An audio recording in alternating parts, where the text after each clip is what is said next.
Forget motivation. Forget vision boards. There is a terrifying level of discipline that makes people look at you and wonder if you're even human. It's the consistency of John, the guy who never quits, the one who wakes up at 4 a.m., hits the gym, and executes his plan flawlessly, while everyone else folds by the third week. You look at someone like John and you think, that's not normal. But what if I told you there is an ancient system forged by Zen monks in the freezing temples of Japan, designed to produce exactly this kind of frightening, unstoppable consistency? They call it Gyoji, the practice that perpetuates itself. In the next few minutes, I'm going to show you the 3 hidden rules of Gyoji. But here's the warning. This system requires you to kill a part of yourself you never knew existed. Most people aren't ready for that.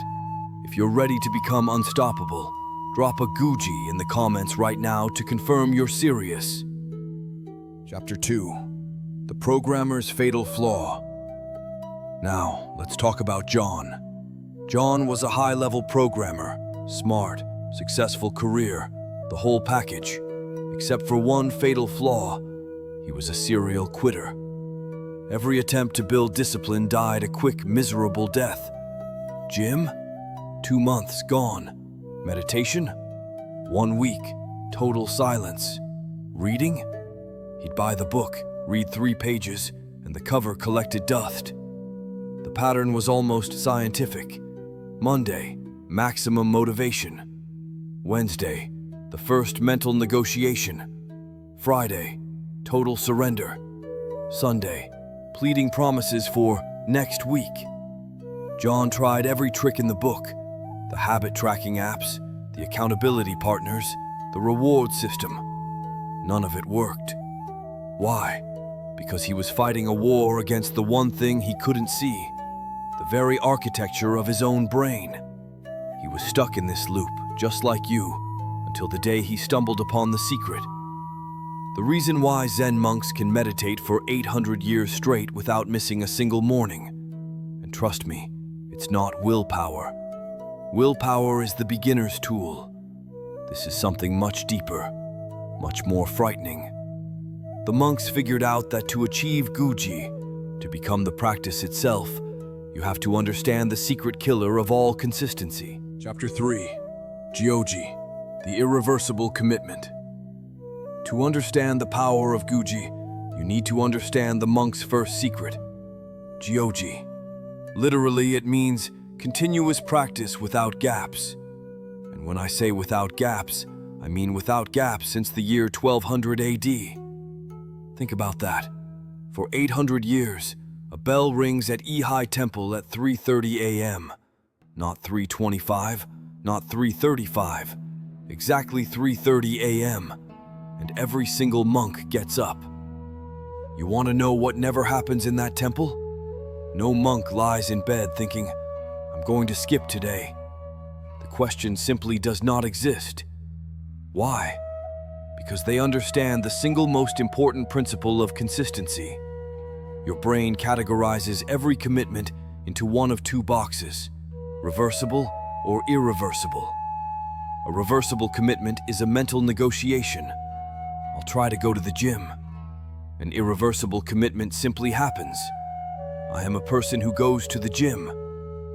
When a monk takes their vows, they are not promising to try to meditate. They are changing their identity. The negotiation ends. And here's where science meets the ancient practice. A Harvard neuroscientist studying habits confirmed that when you make a behavior public, your primitive brain interprets failure as a survival threat. Our ancestors who lost status in the tribe died. Your brain still works that way. This is exactly what John finally understood. He stopped making private, reversible promises. He started making public declarations. He wrote on paper, I am a person who meditates 20 minutes every day at 5 a.m. for 90 consecutive days. He signed it. He posted it on social media. He told his coworkers. His girlfriend said, You're being too dramatic. His coworkers laughed. Man, you're trying too hard. Perfect. Every person he knew became fuel for the fire. The alarm went off at 5 a.m. on day 3. The mind immediately started its routine. You're exhausted. This isn't healthy. One day won't make a difference. But something fundamental had changed. The thought of posting online that he'd failed after 3 days. The shame of having to look his girlfriend in the face and admit he was a quitter again. The public declaration had made giving up more painful than continuing. He was unstoppable. But here is where the real, unexpected problem began. Chapter 4. The Internal War and the Fixed Hour. Even with the immense pressure of the public declaration, John was still fighting an internal war every single morning. His reputation was on the line, but his biology didn't care about his Twitter feed. His body just wanted to sleep. The Gyoji System ended the mental negotiation, but he was still battling his own exhaustion. That is when he discovered the monk's second principle, non-negotiable hours. Think about it.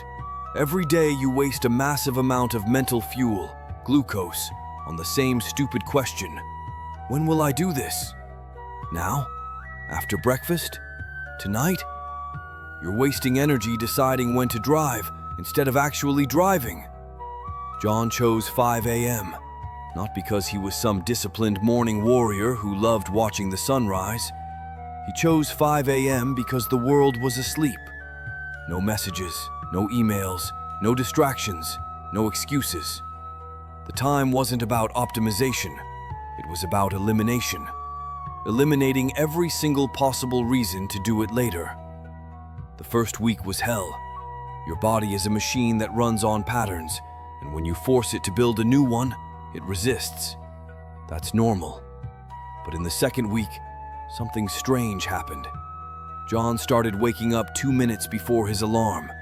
His body was already preparing for what awaited it. By day 14, the alarm rang, and his feet hit the floor before his conscious mind even engaged. No thought, no decision, just movement. Here's the secret of the fixed hour. It's not about finding the perfect schedule. It's about removing time as a variable. When the schedule is fixed, your brain can't argue with the constant. But John discovered a new loophole. His 5 a.m. time was fixed, but what he did during that time changed every day. Meditation one morning, reading another, sometimes just a few push-ups. His brain had found a new negotiating point. Instead of arguing about when, it started arguing about what. The 20 minutes at 5 a.m. was reliable, but the practice itself was chaos. He had solved the when, but not the what. And this is where the teachings of the Zen master Dogen become controversial, because they require you to do exactly the same thing every single day until your mind completely surrenders. Chapter 5. The Single Way, Killing the Negotiator. Most people think variety keeps their habits interesting. They are dead wrong. Variety is where consistency goes to die. Every time you change the practice, your brain is forced to make micro decisions. Push-ups or burpees? Which book? How long? Every small decision is a crack where your old patterns leak back in. This is the monk's final brutal rule. Non-negotiable content. John completely locked everything down. 20 push-ups, 10 minutes of meditation, 10 minutes of reading. Same order, same timer, same exact thing. This became his personal Ango period. 90 days of identical, boring practice. His friends called him robotic. His girlfriend said he was getting annoying, and John realized annoying was the point. In the third week, his mind screamed for variety. This is stupid. You're not a robot. You'll burn out. But by week 6, something broke. Not his discipline, his resistance. The voice of negotiation grew quieter. John was halfway through his push-ups before he even consciously realized he'd started. The practice was now taking care of itself. This is what Gyoji is about. Repetition until willpower is no longer needed. An MIT researcher who studied the automatization of behaviors for 12 years explains the science. When you repeat an action in the same context for approximately 66 days, the basal ganglia of the brain take over. The behavior becomes automatic. You are no longer deciding to do it. You are simply doing it. Then came the real test. Day 35. John caught the flu. Day 40. He was traveling for work. This is where the old pattern kicks in. Sick day equals rest day. Travel equals exception. This is where you gave up before. Everyone gives up here because perfect practice requires perfect conditions, and perfect conditions do not exist. But Dogen, the Zen master, wrote that practice must continue without even a moment of gap, because in that gap, all your old lazy patterns rush back in. What saved John when everything went wrong was realizing this. Practice doesn't require perfection. It requires continuity. So, how do you become like John? You apply the 3 rules of Gyoji, irreversible commitment. Make your goal public. Make failure more painful than continuing. Non-negotiable hours. Eliminate the when. Fix the time so your brain has nothing to negotiate with. Non-negotiable content. Eliminate the what. Do the same boring thing every day until your basal ganglia takes over. You don't need motivation. You need a system that forces your mind to surrender. Chapter 6. Continuity over perfection, the flow state. Let's be clear. The all-or-nothing lie has killed more consistency than laziness ever could. You tell yourself, if I can't do the full 20 minutes, why do anything? If I can't do a perfect set of push-ups, I'll just wait until tomorrow. This thinking creates gaps, and gaps are where your old, weak self crawls back in. Look at elite athletes. They have rest days, but those days are intentional, strategic, and planned. They are progress. They allow the athlete to train harder tomorrow. When you skip because you feel lazy or tired, that is not rest, that is retreat. Think of a river. During a drought, it might be a trickle, but it never stops flowing. The moment it stops, it is no longer a river. It's just a memory of where the water used to be. Your practice is the same. The moment you create a gap, you are no longer practicing. You are someone who used to practice. John's travel day arrived on day 40. 4 a.m. airport security. Meetings all day. No hotel gym. The old John would have quit, but the new John, fueled by Gyoji, understood continuity. He did push-ups in the airport bathroom. People looked at him like he'd lost his mind. Great. He meditated in the Uber. He read on the plane. Nothing was perfect, but everything maintained momentum toward the irreversible goal he set 90 days ago. This is the essence of Gyoji. Practice continuing itself. That's when people really started to notice. Co-workers said he seemed different. Friends called him obsessive. Someone actually said his discipline was not healthy. When you hear those words, you know you are on the right track. Normal people get normal results. You are not trying to be normal. You are trying to be unbreakable. But John discovered one final truth. The unexpected obstacles you cannot plan for, because you don't even know they exist. Chapter 7. The Unstoppable System, Pre-Solutions.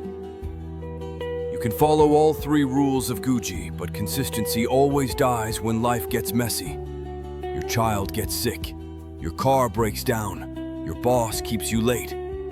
These are consistency killers because you haven't pre-decided how to handle them. When an unexpected obstacle appears, you have to make a decision under stress. And in that moment of chaos, you will always choose the path of least resistance. The obstacle wins. How have Zen monasteries operated for centuries without missing a single day of practice? Through earthquakes, wars, and famine. They don't make decisions when chaos strikes. The answer already exists. When the meditation hall floods, they go to the dining hall. When the dining hall catches fire, they sit in the courtyard. There is no meeting, no discussion, no negotiation. The bell rings. The response is automatic. John took this to heart. He wrote down every single obstacle that had ever broken his consistency, and he pre-solved each one. Plan for rain? Push-ups in the garage. Guests staying over? Silent workout in the bathroom. Hangover, which shouldn't happen, but if it does, 2 push-ups, 1 minute of meditation, 1 page of reading. Every single scenario had its predetermined response. When X happens, I do Y. No thinking, no negotiating, just execution. A Yale University behavioral psychologist confirmed that when you pre-decide your actions, you remove decision fatigue from the critical moment. Your prefrontal cortex remains intact to execute rather than decide. The power of this system is that your brain knows that no matter what happens tomorrow, the practice continues. This absolute certainty changes your entire nervous system. By day 70, John's practice had become completely automatic. He would wake up and sometimes not even remember doing the push-ups. His body simply moved through the sequence like a programmed machine. His girlfriend's mother visited for a week. He did push-ups in the bathroom at 5 a.m. The practice continued because the answers were already written. On the 90th day, he completed his personal Ango, 3 months of uninterrupted, guaranteed practice. But something deeper had happened. He was no longer the same person. His friends literally told him, "Your consistency is scary." His response was perfect. Great. Final chapter, the unbreakable identity. When your discipline makes other people uncomfortable, you finally found the right level. Your existence proves that everything they call impossible is actually just uncomfortable. That's why they'll call you obsessive. They'll say you need balance. They need you to slow down so they can feel better about standing still. But you're not doing it for them. You're doing it because you've discovered the ultimate secret of Gyoji.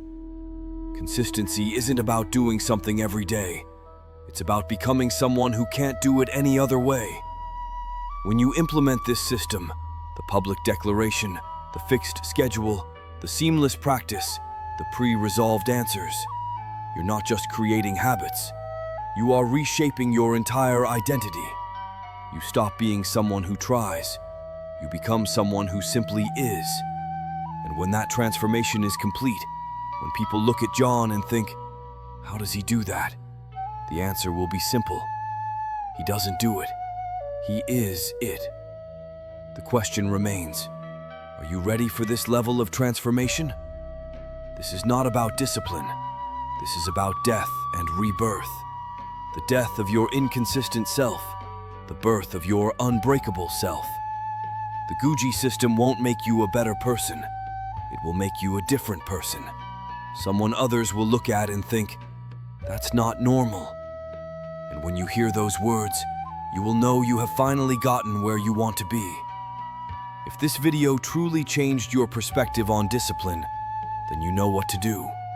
The consistency that scares others is the only consistency worth having.